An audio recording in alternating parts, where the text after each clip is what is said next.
예, 10월 21일자 증권 찌라시를 말씀드리겠습니다. 요즘 연이어서 그 미세먼지가 비상입니다. 뭐 기존보다 2배에서 많긴 5배 이상의 미세먼지가 많이 발생되고 있는데요.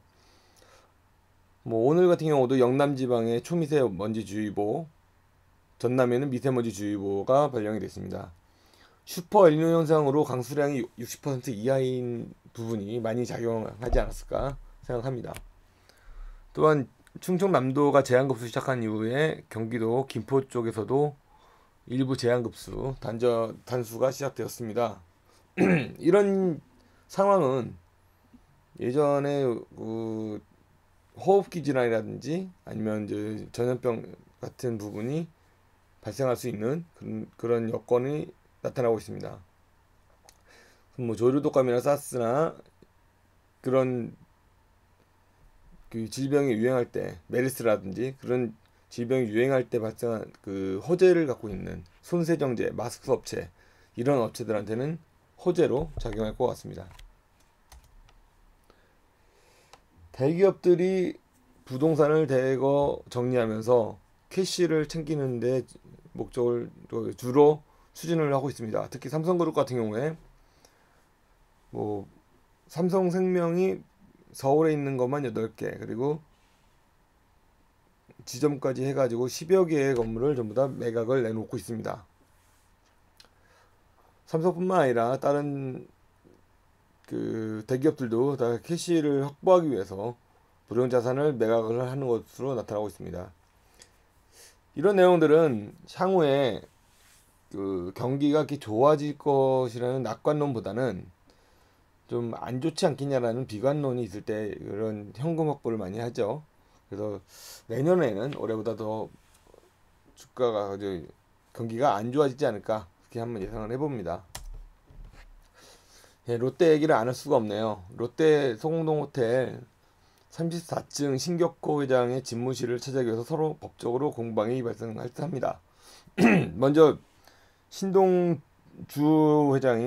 신동빈 회장이 임명한 그 신격호 회장의 비서실장 전무더라고요. 그분을 해임을 시키고 그리고 사무실을 빼라라고 그 통지했습니다. 그리고 변호사를 비서실장으로 신규 선임을 했어요. 그 사람이 지금 들어와서 신동주 회장이 34층을 장악을 했습니다. 그리고 신동빈 회장 측에서는 또 어제 신동주 회장 측한테 불법 사무실 점검에 대해서 추후 통첩을 했고 이 신동빈 회장이 임명한 비서실장에 대해서 해임한 게 진짜 신격호 회장이 했다라는 증거가 없는 상태이기 때문에 불법이다라고 하면서 받아들일 수 없다고 지금 팽팽하게 맞서 있습니다. 며칠 지켜봐야 알겠지만 서로 그 불법 사무실에 대해서 물리적인 충돌이 발생할 수 있고요. 그러면서 공방이 뭐 법적인 공방을 뭐 손해배상이라든지 이런 부분이 오고 가는 와중에 대부분의 이런 경우에는 그 국세청 세무조사가 뒤를 이어집니다. 그래서 롯데그룹 전체가 지금 세무조사가 한번 이루어지지 않을까. 그런 맥락에서 보면 롯데그룹 전체는 좀 악재가 좀 이어지지 않을까 예상을 해봅니다. 신용카드 벤 사업자가 많이 힘들어졌다고 하네요. 김대중 대통령 시절에 김대중 대통령이 대통령 되자마자 7개의 벤사를 증가시키기 위해서 여러 가지 사업을 했습니다. 그 중에 하나가 뭐 신용카드 연말 소득공제 그리고 주주카드 이런 여러 가지의 신용카드 사업으로 인해서 그 신용카드 사용자가 수십 배가 늘었어요. 사용량 자체가. 그리고 그 전까지는 가맹점마다 다 그 계약을 했는데 통합으로 관리를 하게끔 통합으로 가입을 해서 한꺼번에 할 수 있게끔 벤한테 권한도 주고 하면서 벤 사업이 많이 커졌습니다. 근데 이게 중소벤사들도 많이 난립을 하고 그리고 시장 자체가 포화가 되다 보니 요즘 경기가 많이 어려워졌었죠. 거기다 최근에 핀테크 등의 서비스가 오픈되면서부터 벤사를 통하지 않고 직접 결제가 이루어지다 보니까 벤사의 시장이 조금씩 먹혀들고 있습니다. 아직은 큰 포션은 아니지만 점점 먹혀 들어가고 있고요. 그리고 또 부가 서비스인 전표를 수거해서 관리해주는 업무가 있었는데 전체 매출이 한 20% 정도 된다고 합니다. 그 부분이 이제 축소되고 있습니다. 현대카드 같은 경우는 그 전표 수거를 하지 않겠다, 뭐 이런 얘기를 하고 있고요. 삼성페이 같은 경우는 NFC로 결제를 했을 때도 그 지문 인식을 했기 때문에 굳이 전표를 수거할 필요 없다라고 해서 발표를 했습니다. 그래서 벤 사업자는 좀 이러지도 못하고 저러지도 못하고 점점점 경기가 악화될 것 같고요. 또 다른 비즈니스 모델을 찾아야 될 것 같습니다. 뭐 한국정보통신 KICC라고 그러죠. 그리고 나이스정보통신, 퍼스트데이터 코리아 뭐 이런 업체들이, 키스정보통신의 업체들이 다 그 신용카드 벤 사업자들입니다. 그래서 이 중에 상장되어 있는 뭐 한국정보통신 같은 부분도 좀 지켜보시면 주가가 좀 어렵지 않을까 예상을 해봅니다.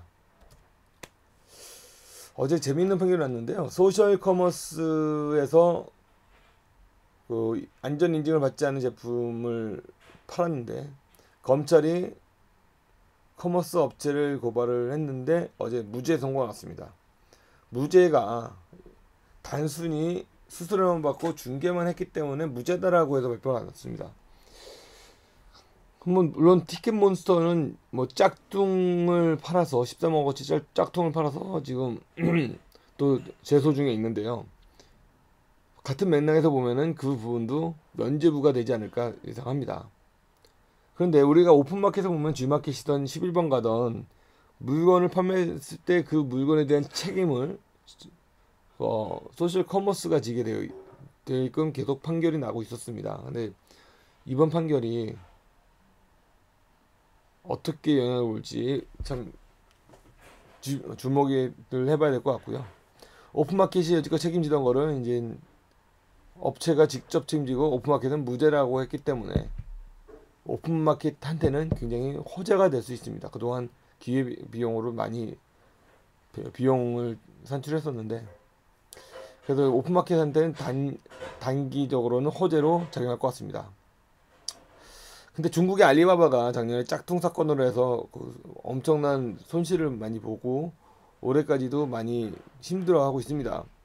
그래서 VIP닷컴이라든지 진동몰 같은 경우는 중국의 새로 커지는 인터넷 전자상거래몰로서 우선 짝퉁이 아니라 정품이라는 걸 인증하는 걸 굉장히 타이트하게 관리하고 있습니다. 우리나라가 이번 판결이 어떻게 바뀌는지 모르겠지만 실질적으로 그 오픈마켓 업자들이 관리를 해야 되지 않을까 생각합니다. 어쨌든 간에 단기적으로는 오픈마켓한테는 호재가 되지 않을까 예상을 해봅니다.